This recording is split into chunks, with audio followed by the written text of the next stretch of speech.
Hey, what up my people? It's your boy Wakula Rogers, even in Kigali, me and them. Big shout out kuri buri umwe wese wakoze subscribe nanakwibutsa gukanda inzogera. Unakomeza gukora like, comment, share kugira ngo ukomeze gutereka itafari rikomeye cyane kandi unabona ibyiza byinshi cyane turimo turabagezaho ari nako ukomeza kubishyigikira. Man. Anje kubifuriza amahoro n'imigisha biva ku Uwiteka bikomeze kubakikiza aho muherereye hose mu nguni kila fasi, abari Buja, abari Lagos, abari Tanzania, abari UG, mwese turabakunda cyane kandi tubashimira ukuntu mudukurikirana. Be blessed. Twihuse cyane kabisa nkuko mubibona uyu munsi twabazaniye umukobwa utangaje cyane, umukobwa muri kubona muri screen. Ni umukobwa witwa Cynthia Merveille. Ni umukobwa utangaje cyane ukomoka mu gihugu cy'Ubufaransa aho yibera mu mujyi witwa Paris. Ni umukobwa w'umusirimu cyane, mubaya sana. Ni umukobwa w'umusirimu kubibona gusa umubonye bitewe n'agace ukomokamo cyangwa se naho uturuka ushobora kwikanga ukagira ngo ni ba bantu bo mu byahishuwe bavuzwe. Nkuko mubibona rero uyu mukobwa ni umukobwa nkuko tubikesha ibinyamakuru bitandukanye, harimo ikinyamakuru cyitwa Le Figaro ku mwanya wa mbere mu nkuru kiri gusohora muri iki cyumweru. Le Figaro, Daily Monitor, Wikipedia ni ibinyamakuru birimo kumubanza kuri cover y'imbere. The New York Times, hose ibyo binyamakuru uraza kubona mu ngingo zibanze cyangwa se headlines bari gukora. Uyu mukobwa Cynthia Merveille ni umukobwa utangaje cyane aho inkuru nta zindi nkuru bari kumwandikaho, ni ukuntu ari we mukobwa wa mbere ku isi ufite intoboro nyinshi, witoboye cyangwa se wambaye amaherena menshi ku mubiri we. Ni ibintu bitangaje cyane. Inaho uratobora izuru ukagira gute, amagambo akavugwa bikagira gute, ariko abangaba bo biratangaje cyane. Gusa ntabwo twakibuka kuvuga ko buri gahugu n'umuco wako. Uyu mukobwa nk'uko mubibona aherutse kwandikwa mu gitabo cyitwa Guinness de Record, cyangwa se igitabo Guinness de Record. Ni igitabo cyandikwamo abantu baciye uduhigo ku isi, bakoze ibikorwa by'indashyikirwa. Uyu mukobwa nta kindi kintu cyatumye yandikwa muri iki gitabo. Umukobwa yanditsweho ko ari we mukobwa wa mbere ku isi, ari we muntu wa mbere ku isi ufite intoboro nyinshi ku mubiri we wose. Uyu mukobwa haba mu maso, haba mu ngoyi, haba mu mazuru, haba mu kanwa, haba iminwa, haba ururimi, haba amatwi, haba imikondo, haba kumanuka hose, haba ku gitsina cye, aho ariho hose. Uyu mukobwa yambayeho amaherena, wabyanga wabyemera, uyu mukobwa yambayeho amaherena yambaye ntiwabasha kuyabara, barayabaze barumirwa kuko ayo umubonye yambaye uyu munsi si yo umubona yambaye ejo.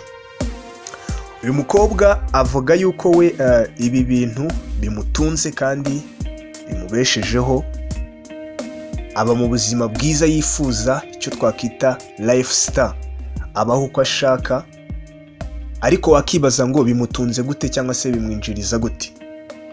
Uyu mukobwa avuga yuko atari ko yahoze, ahubwo ubwo mama we yakoraga muri salon de coiffure, ari ba bantu batera makeup, nibwo yaje kuzajya amushyiraho amaherena. Ariko uyu mwana atangira mu bwana bwe atangira kuzajya agenda yitobora ndetse aza kujya kubyiga gutobora abantu, aba ari byo bintu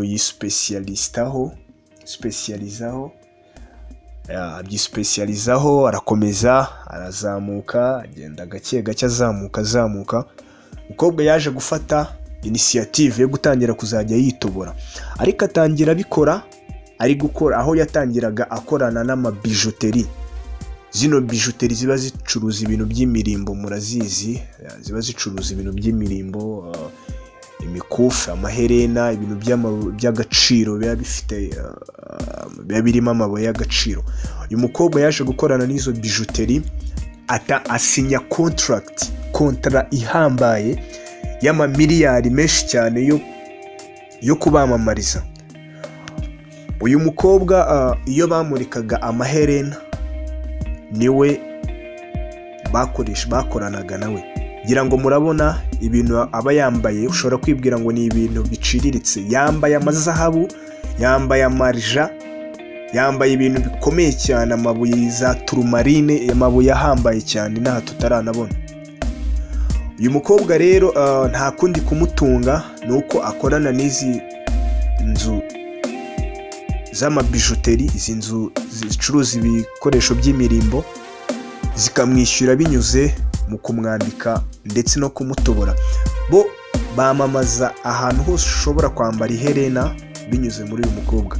Uyu mukobwa rero kugeza ubu ngubu nakubwira yuko uyu mukobwa ari imari ikomeye cyane y'izi nzu, kuko uyu mukobwa nk'uko mubibona niwe ubasha kwambara amaherena ahashoboka n'ahadashoboka, akabigaragaza uburyo bishobora gukoreshwa. Nicyo kintu bamuhembera, nicyo kintu ahemberwa.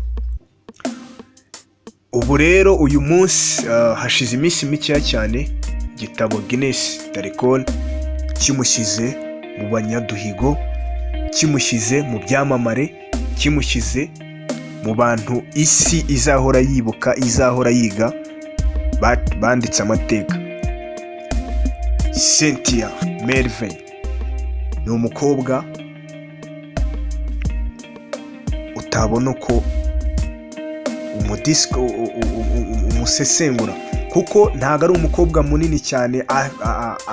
Afite 1 na santimetero 70, akaba apima ibiro 82, ariko ntabwo ari umukobwa mubi cyane nk'uko wabivuga cyangwa se nk'uko wabyibaza bitewe wenda n'ibi bintu afite mu isura, ariko ni umukobwa uvuga yuko bimwinjiriza. Ngira ngo murabibona ahantu hose, haba ku ngoyi, haba mu kanwa, haba ku menyo, hose mu matama yaratoboye ahantu hose, umunwa amaherena utabara. Uyu mukobwa avuga yuko usibye no kuba akora ibingibi gusa, akaba atera na makeup, akunda gukorana n'ibyamamare.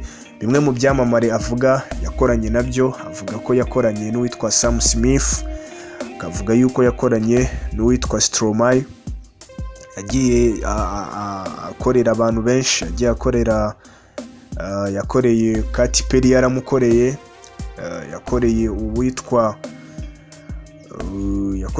Nandi, kugira ngo muramuzi, yakoreye uwitwa Nandi. Abo bose yagiye akorana nabo, na n'izi Sara cyabikomeza, kuko niyo domaine ye. Avuga yuko ari byo bintu bimutunze, niko kazi ke ka buri munsi. Ngayo nguko rero yitwa Cynthia Merveille. Abakobwa b'iwacu mushobora kwibaza ati ni gute natwe twakoresha umubiri wacu ukatwinjiriza, ni gute twakoresha uburanga bwacu, ariko ukibuka yuko uko wabijyamo kose, abangaba bafite ubuhanga, bafite ubwenge, babikorana ibikoresho bigezweho, ibikoresho bizima. Ntabwo wabijyamo ngo ubishinge cyangwa se ngo upfe kubibona gutya gusa. Wibuke yuko bavuga ngo buri gahugu n'umuco wako.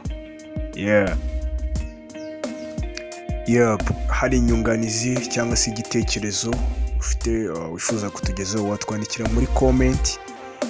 Aho ngaho rwose tuba tubifata neza cyane, tuba tugusubiza. Hari icyo wifuza ko twagarukaho, documentary twagukoreraho, wabidusangiza kandi urakoze.